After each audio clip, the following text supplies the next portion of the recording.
Dos amigas, una casa en silencio y una escena tan violenta que nadie pudo entender lo que ocurrió dentro. Pero lo más impactante no fue el crimen, fue el veredicto. Bienvenidos a Viudas Negras. Yo soy Virginia y en este canal exploramos los casos reales más inquietantes de mujeres que mataron por dinero, por amor o por venganza. El 13 de junio de 1980 fue un día caluroso en Willy, uno de esos días tranquilos en los que la vida parece repetirse sin sobresaltos. Las calles estaban en calma, los vecinos seguían sus rutinas y nada hacía pensar que en una de aquellas casas aparentemente normales estaba a punto de ocurrir algo que rompería para siempre la imagen de aquella comunidad. En una de esas viviendas se encontraba Betty Gore, una mujer discreta, reservada, muy centrada en su vida familiar. Pasaba la mayor parte del tiempo en casa, cuidando de su hija pequeña, mientras su marido trabajaba. Su mundo era sencillo, ordenado y predecible. Pero aquella mañana no iba a ser como las demás. A pocos minutos de allí, otra mujer salía de su casa con un propósito muy concreto. Candy Montgomery no era alguien que llamara la atención por motivos negativos. Al contrario, era sociable, participativa, muy integrada en la iglesia y en la comunidad. Tenía amigos, familia y una vida estable. Todo en ella transmitía normalidad. Y sin embargo, esa normalidad escondía algo que nadie imaginaba. Candy y Betty se conocían, no eran extrañas, coincidían en la iglesia, compartían entorno, se saludaban, hablaban. Formaban parte de ese tipo de relaciones cotidianas que parecen superficiales, pero que en ocasiones esconden tensiones invisibles. Aquella mañana, Candy decidió ir a casa de Betty. No era una visita casual, no era una conversación más. Entre ellas existía algo que ya no podía seguir oculto. Un secreto que durante meses había permanecido en silencio. Un secreto que tenía nombre: Alan Gore, el marido de Betty, y el hombre con el que Candy había mantenido una relación. Lo que empezó como una conexión discreta entre dos personas terminó convirtiéndose en algo mucho más complejo. Una relación construida en silencio, en encuentros ocultos, en decisiones que ambos tomaron con frialdad, intentando mantener intactas sus vidas aparentemente perfectas. Pero los secretos tienen una característica inevitable. Siempre encuentran la forma de salir a la luz. Y aquella mañana, en esa casa aparentemente tranquila, ese secreto estaba a punto de romperlo todo. La historia entre Candy Montgomery y Alan Gore no comenzó como un impulso repentino ni con una noche de debilidad. Lo que ocurrió entre ellos fue mucho más inquietante. Fue algo pensado, hablado y en cierto modo organizado.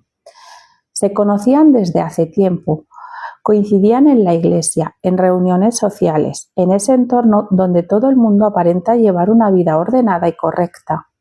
Durante meses su relación fue completamente normal, casi invisible, pero a poco algo empezó a cambiar. No fue un gesto concreto ni un momento exacto, fue más bien una acumulación de miradas, de conversaciones que se alargaban un poquito más de lo necesario, de silencios que empezaban a tener significado. Ambos estaban casados, ambos tenían hijos y aún así algo entre ellos empezó a romper esa estabilidad aparente. Fue Candy quien dio el primer paso. En lugar de dejar que aquello quedara en una tensión incómoda, decidió enfrentarlo directamente.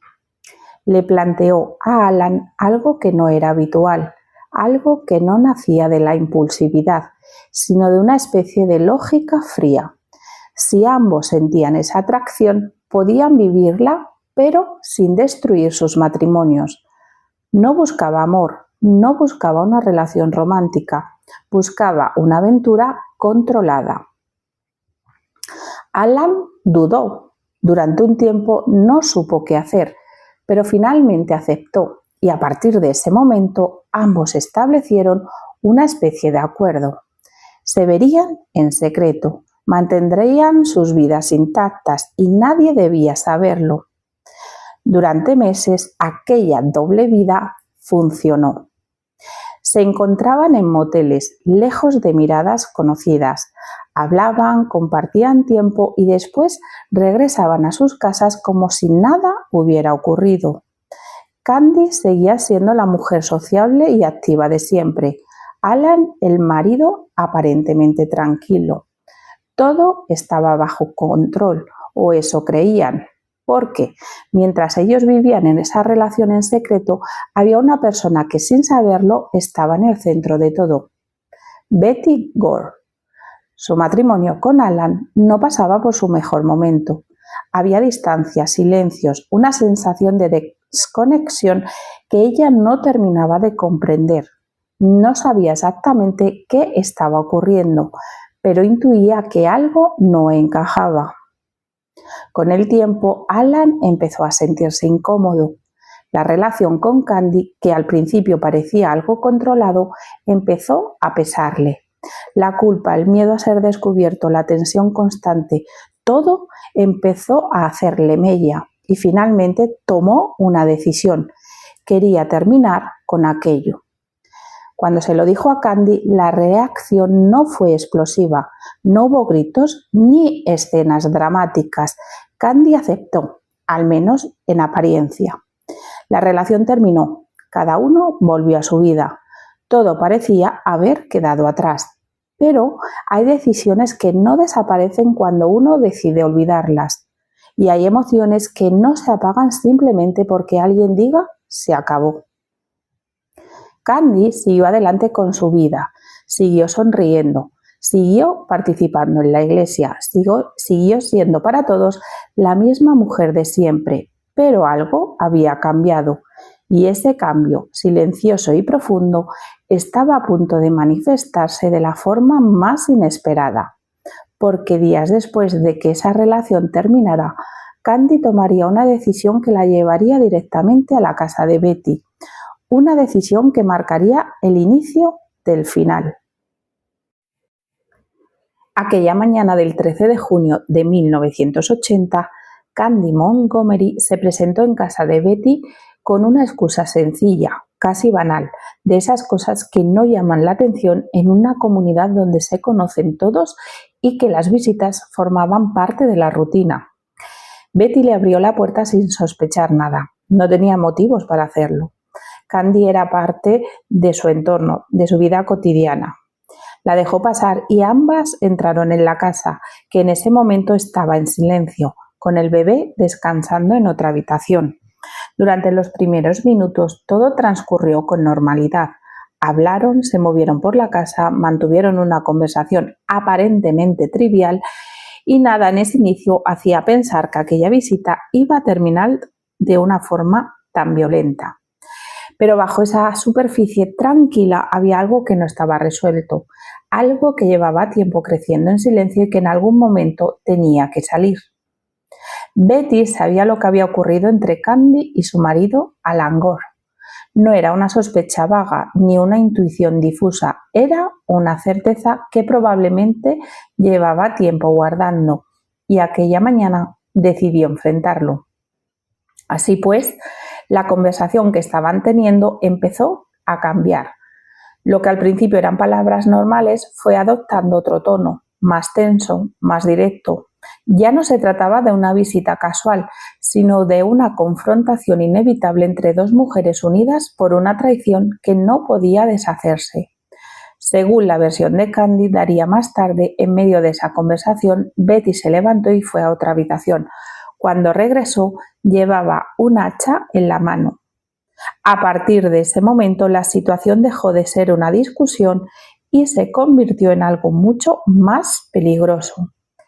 Candy afirmó que Betty la amenazó, que le exigió que se mantuviese alejada de su marido y que en medio de ese enfrentamiento ambas entraron en un forcejeo. En ese espacio cerrado, cargado de tensión, el control de la situación se volvió inestable e imprevisible.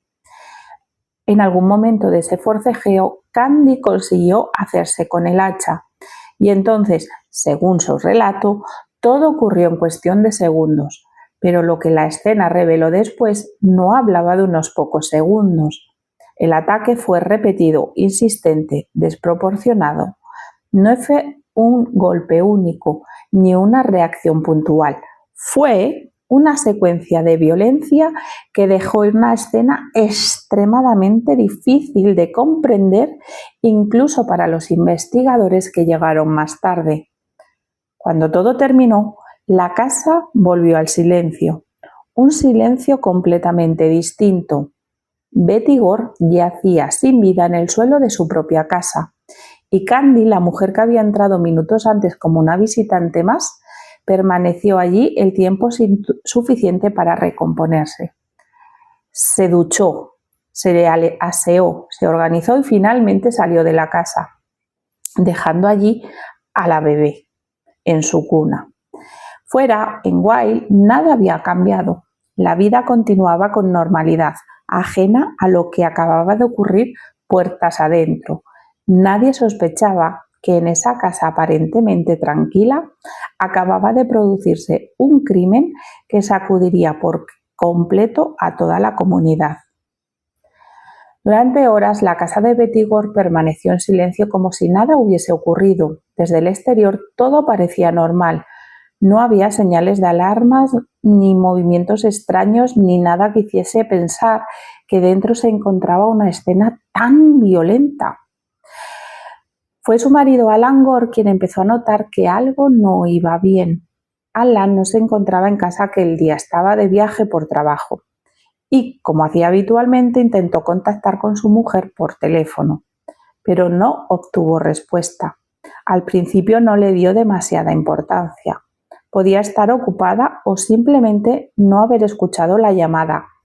Sin embargo, con el paso de las horas, la ausencia de respuesta empezó a inquietarle. Volvió a llamar y volvió a encontrar silencio. Esa sensación, difícil de explicar pero imposible de ignorar, empezó a crecer.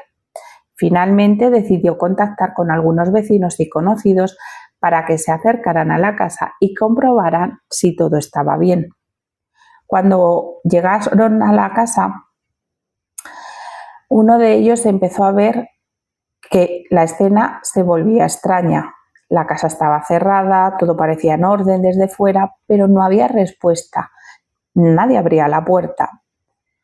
La decisión de entrar no fue inmediata, pero la preocupación ya era demasiado evidente como para ignorarla.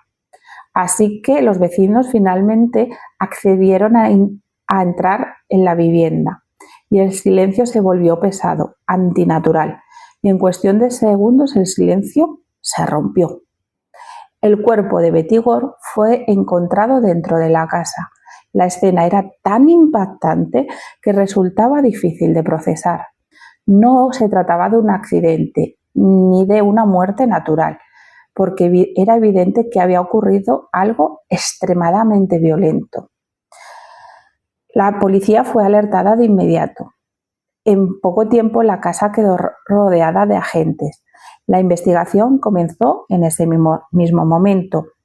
Uno de los vecinos se llevó a la bebé que estaba llorando en su cuna con su mujer a su casa que vivía cerca. Los primeros indicios apuntaban en una dirección clara. No había señales de robo, no había indicios de entrada forzada, nada parecía fuera de lugar salvo lo que había ocurrido dentro. Eso llevó a una conclusión inquietante. La persona que había estado allí no era un desconocido, era alguien a quien Betty había dejado entrar. A partir de ese momento, los investigadores comenzaron a reconstruir las últimas horas de la víctima, quién la había visitado, quién había hablado con ella, quién había estado en esa casa ese día, y poco a poco, entre todas esas piezas empezó a aparecer un nombre que al principio no parecía encajar con la escena, un nombre que pertenecía a alguien cercano, a alguien conocido, a alguien en quien nadie habría pensado en un primer momento: Candy Montgomery. Los detectives de la investigación empezaron a reducir el círculo de sospechosos por lo más inmediato: vecinos, amigos, personas cercanas. Querían saber quién había visitado a Betty ese día, con quién había hablado y quién podría haber estado en la casa. Poco a poco las respuestas empezaron a coincidir. Varias personas confirmaron que alguien había estado allí, una mujer conocida: Candy Montgomery. Ellas se conocían lo suficiente para que una visita no despertara ninguna sospecha. Cuando los investigadores hablaron con ella por primera vez, Candy no mostró nerviosismo, no evitó las preguntas, no intentó desaparecer. Al contrario, se mostró tranquila, colaboradora, segura. Reconoció que había estado en la casa ese mismo día. Explicó que había tenido un motivo bastante sencillo, y es que la hija mayor de Betty y la hija mayor de Candy eran amigas, y la noche anterior la hija de Betty se había quedado a dormir en la casa de Candy. Ese mismo día, el día del crimen, las niñas iban a ir a la piscina. Por lo tanto, Candy fue a recoger un bañador de la niña a casa de Betty. Era un motivo bastante razonable. Y después, pues se había marchado. Nada más. A simple vista su relato encajaba. No había contradicciones evidentes, no había señales de que estuviera ocultando algo. Pero había un problema. Era la última persona que había visto a Betty con vida. Ese detalle, por sí solo, no era suficiente para acusarla, pero sí lo era para seguir profundizando. Los investigadores empezaron a mirar más allá de la superficie. No solo querían saber qué había ocurrido ese día, querían entender la relación entre ambas. Y fue entonces cuando apareció el elemento que cambiaría por completo el rumbo de la investigación. El nombre de Alan Gore volvió a entrar en escena, pero esta vez no solo como marido de la víctima, sino como el punto de conexión entre las dos mujeres. A medida que los detectives tiraban de ese hilo, empezaron a descubrir algo que hasta ese momento había permanecido oculto: una relación que no debía existir entre Candy y Alan.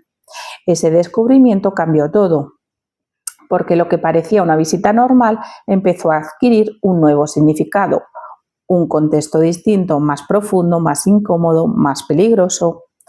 La mujer tranquila, colaboradora, perfectamente integrada en su comunidad, ya no encajaba del todo en la historia. Y a partir de ese momento la investigación dejó de centrarse únicamente en lo ocurrido dentro de la casa, para empezar a centrarse en ella, en sus decisiones, en sus motivaciones y en lo que realmente había pasado aquella mañana.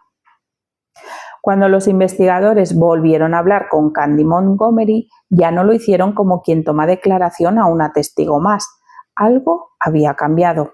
La información que habían reunido en los días anteriores, las visitas, los horarios, la conexión con Alan Gore, había empezado a dibujar una imagen distinta, menos inocente, más compleja. Candy seguía mostrándose serena. No había en ella el nerviosismo que los detectives solían ver en personas acorraladas. Respondía con claridad, sin evasivas, manteniendo una calma que en otro contexto habría resultado tranquilizadora, pero en aquel momento empezaba a resultar desconcertante. Durante un tiempo su relato se mantuvo firme. Había estado en casa de Betty Gore, sí. Habían hablado, sí, pero después se había marchado, nada más. Pero esa versión tenía un límite, y ese límite llegó cuando los investigadores comenzaron a confrontarla con los detalles que ya conocían: la relación con Alan, la visita, los tiempos, la coincidencia de que ella hubiera sido la última visita de Betty con vida.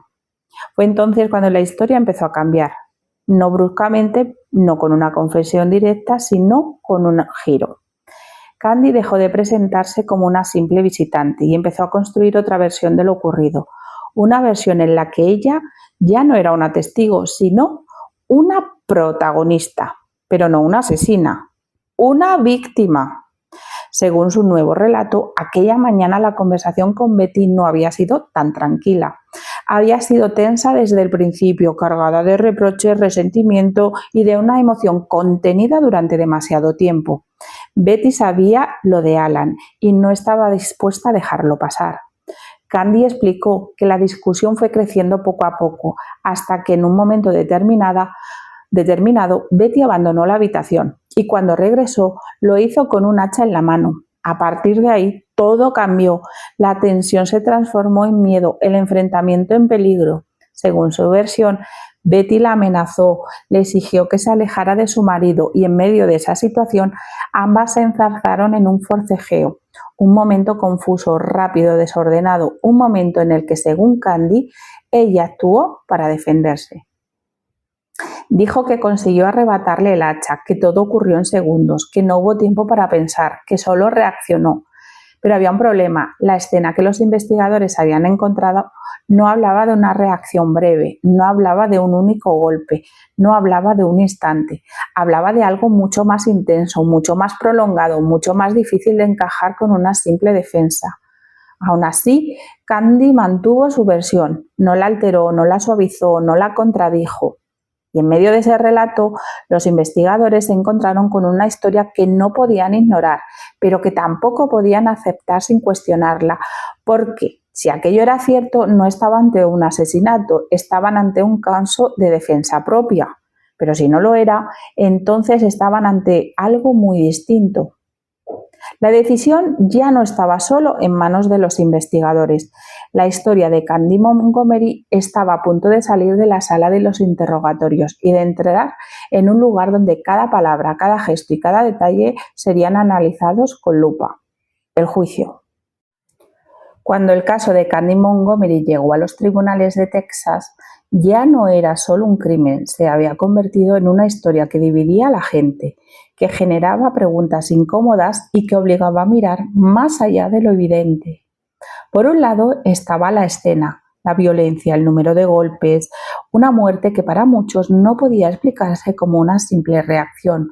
Por otro lado estaba Candy, serena, controlada, capaz de sostener su versión sin alterarse. La defensa construyó su estrategia sobre una idea muy clara. Aquello no había sido solo un asesinato, había sido defensa propia. Para sostener esa idea no bastaba con explicar lo ocurrido en la casa, había que entrar en algo más profundo. La mente de Candy. Fue entonces cuando apareció uno de los elementos más extraños del caso. Durante el juicio, un especialista comenzó a analizar el comportamiento de Candy en el momento del ataque. No solo lo que hizo, sino por qué lo hizo. Y en ese análisis surgió un detalle que cambiaría la percepción de todo. Candy recordó algo, un momento, una palabra, un sonido. Según su relato, en medio del enfrentamiento, cuando la tensión ya era extrema, Betty Gore le dijo una sola cosa. ¡Shh! No era una amenaza, no era un grito, era un gesto, un intento de silenciar. Pero en la mente de Candy esa palabra no se quedó en ese momento, activó algo mucho más antiguo, un recuerdo, una experiencia que, según explicó la defensa, estaba profundamente enterrada. A partir de ahí, su comportamiento cambió. Lo que ocurrió en esa casa dejó de ser, según esta versión, una reacción consciente y pasó a interpretarse como una respuesta automática, una descarga emocional acumulada durante años. El ataque en ese contexto ya no se presentaba como una agresión racional, sino como una pérdida de control, una especie de ruptura interna. La Fiscalía, por supuesto, presentó una visión completamente distinta. Para ellos, los hechos eran claros, la violencia era excesiva, desproporcionada, difícil de justificar. El jurado escuchó ambas versiones, la escena, la psicología, los testimonios, los detalles, cada pieza. Y durante días la misma pregunta flotaba en el aire. ¿Qué había ocurrido realmente en esa casa? ¿Una mujer atacando para sobrevivir? ¿O una mujer que había cruzado un límite del que no había vuelta atrás? La decisión no era sencilla, no era obvia y precisamente por eso el veredicto que estaba a punto de llegar marcaría a todos los que seguían el caso. Cuando el juicio llegó a su final, en la sala ya no solo se juzgaba lo ocurrido en aquella casa de Willy, también se estaban juzgando algo más difícil de definir: los límites, la intención, la diferencia entre reaccionar y decidir. El jurado había escuchado todo: la reconstrucción del crimen, la violencia de la escena, la versión de Candy Montgomery, el análisis psicológico y aquella palabra que lo había cambiado todo dentro de su relato. Shh. Eso era algo que le dijo su madre cuando era pequeña. Durante días tuvieron que enfrentarse a una incómoda pregunta. No se trataba solo de saber qué había pasado, sino de decidir cómo debía de interpretarse, porque los hechos eran claros. Betty Gore había muerto de forma violenta, pero la intención no lo era tanto. Cuando finalmente regresaron a la sala, el ambiente era denso, pesado, expectante. El veredicto fue breve, claro, contundente. Candy Montgomery, no culpable. Obviamente esta decisión sorprendió a muchos. Para muchos era incomprensible, para otros era la consecuencia lógica de una duda razonable. Por lo tanto, Candy quedó en libertad. Después del veredicto, Candy Montgomery salió del tribunal como una mujer libre. Legalmente no había cometido ningún delito, pero fuera de la sala la realidad era otra. La comunidad que la había visto durante años como una mujer más ya no la miraba igual. Su nombre había quedado ligado para siempre a una historia imposible de olvidar. Durante un tiempo, Candy permaneció en Texas intentando retomar su vida, pero la atención mediática, el peso del caso y la mirada constante de los demás hicieron que eso fuera prácticamente imposible. Con el paso del tiempo, decidió marcharse, cambiar de entorno y alejarse de todo aquello. Años después, se supo que había reconstruido su vida bajo otro nombre, lejos del foco, lejos del pasado, trabajando en el ámbito de la salud mental. Una vida completamente distinta a la que había llevado antes de aquel 13 de junio de 1980. Pero hay cosas que no desaparecen, porque aunque el sistema judicial la declaró no culpable, la historia siguió generando preguntas y, sobre todo, una sensación difícil de ignorar. ¿Qué ocurrió realmente en esa casa? ¿Fue un acto de defensa desesperada o una reacción que fue mucho más allá de lo necesario? Quizá la respuesta completa nunca se sabrá, pero lo que sí quedó claro es que aquel día en una casa aparentemente normal ocurrió algo que rompió para siempre la imagen de una comunidad y la vida de todos los que estuvieron conectados a ella. Si este caso te ha impactado, suscríbete porque hay muchos más que necesitas conocer.